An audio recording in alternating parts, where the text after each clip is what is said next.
have things gone? Well, I mean, they're progressing. I would say Brian's has a rapid progression of ALS. He was diagnosed in April of 2014, and I think he stopped walking with his walker in October of 2014. He fell with his walker and had to get a bunch of stitches in his mouth and his lips. And so it's progressed pretty rapidly. I mean, I think he's doing well, and we try to stay happy, as much as we can, but it's definitely working on his body. So. Well, and then just kind of talk a little bit about like ALS. A lot of people don't really know a lot about it. I mean, give me an idea of like your friends, your family. Now you get to see it firsthand. Mm-hmm. I know a lot of our friends and family, they help us out a lot, but I don't think that any of us knew exactly what we were in for, because you kind of see it, like you might see it on TV or you might see an ice bucket challenge or a few minutes, but you don't realize it's literally 24-hour care. To get a drink, to itch your arm, to move your leg, to eat, drink, brush your teeth, medicine, basically everything. And so we're definitely lucky because we have a lot of friends that are willing to help. And it's kind of everything's a task. Nothing's easy. Correct. Yes. It's, just like in the morning, our routine lasts about an hour and a half, and that's just to get him out of bed and get the medicine and the food. And then we kind of take a break, or I'll say, hey, I'm on a break, and the breaks usually last, 5 to 10 minutes. And then we get back at it. Just because I want him to be comfortable and wherever he needs to be at that day. Some days he needs to stay in bed all day just because his legs hurt or he's too tired from something we did the day before. And some days he wants to get up. A lot of days we go on walks in the neighborhood. We just get in the wheelchair and go around or we try to go outside. But we definitely still try to do things. You just can't make plans because you don't know what day you're going to be able to do things. So you kind of have it's kind of like a roller coaster. You have your good days and your bad days. Yes, definitely. There's always good days, and it seems like the bad days, once one thing happens, it's like they compound each other, and it just continues, and that'll last, for a day or two, and then we try to get back into our regular process. It's almost kind of like every time, like every morning when you come in, you don't know if something's going to be drastically different because sometimes it is. There'll be days where I can't understand anything that he says.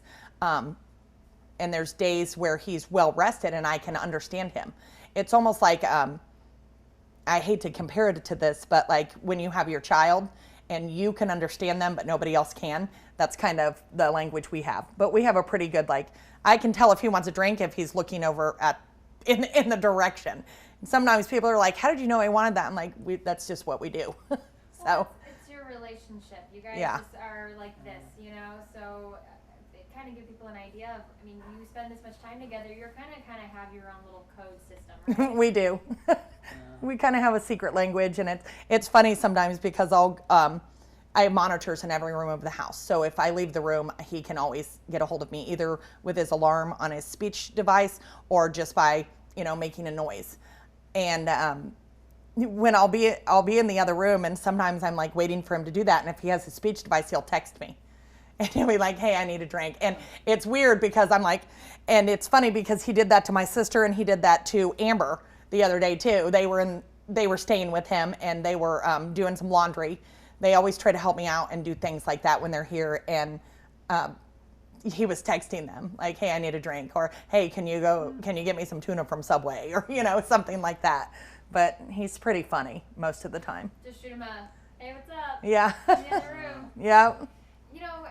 And I think I'm not the only one when I see this. Like throughout the entire process, we talked to you guys about a year ago. You both have stayed so positive throughout this whole thing. How can you explain how you guys have been able to do this? People think it's amazing. You're still enjoying life together. Yes. Well, we just want to enjoy, obviously it's a terminal illness and we want to enjoy every day that we have that's, that we're able to do things, and even days we're not able to do things. Sometimes we just lay in bed and, watch a marathon on Amazon Prime or Netflix. We have a lot of series, and we're always looking for a new one. But can you think of anything?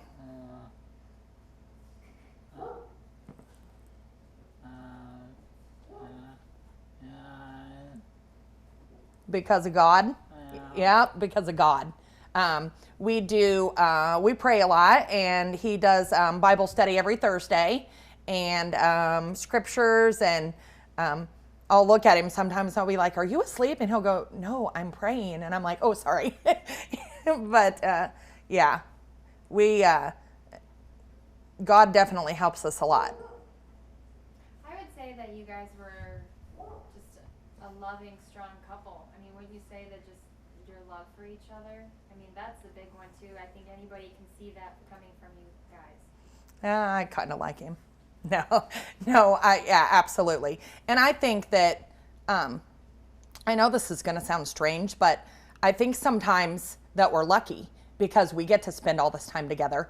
And, some people never get to say all of the things that they want to say, and we try to do that all the time. Sorry. But that's just, I think we try to do that. And he emailed me the other day, and it said, I love you. Thank you for everything you do for me.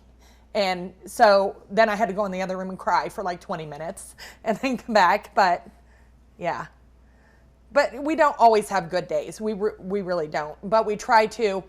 It's usually I have a bad day or he has a bad day. We don't ever have it on the same day, but we've always been like that in our whole life. So if he's having a bad day, I try to get him out of it. Or, the girls come over and he has a great time. We play Truth or Dare sometimes when they're here. I think last time when they were here, they drew a unibrow on Brian's face. I don't know if you saw that selfie, but we all had them. But it was just a fun night. We just make stuff up. So, I mean, even through ALS, people can realize, you can still have fun, enjoy your life together, do fun things. You just try to make the best of it.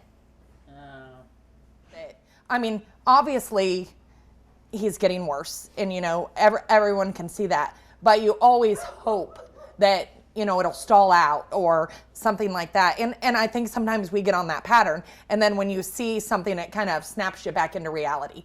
Not that we don't live in reality, we do. But if you focus on something like that every day, you're just going to be sad all the time, and we don't want to do that. But those are bad days, and he gets frustrated some days when he's trying to tell me something like, and I don't know what he's saying, and then he'll say, never mind, and then I'll say, no, you have to tell me, So we do that one a lot, don't we? Yeah, but he's really starting to use his speech device, and that's making things. He is able to communicate, and just like he did before with that. It just takes a little bit of time.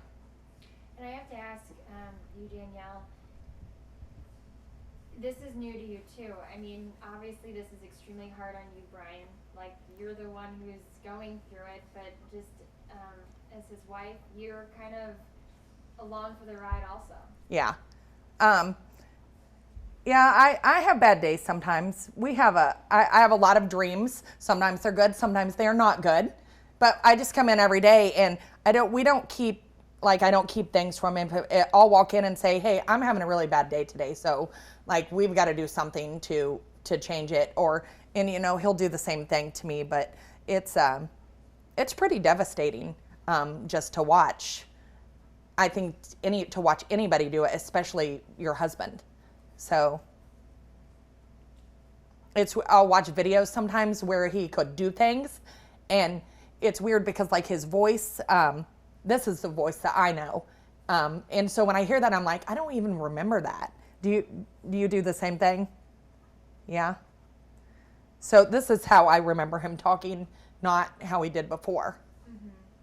So I don't like it when that happens. It's hard. A timeline. They don't really want to say 100%. We do have hospice. We use Heart to Heart Hospice, and they are amazing.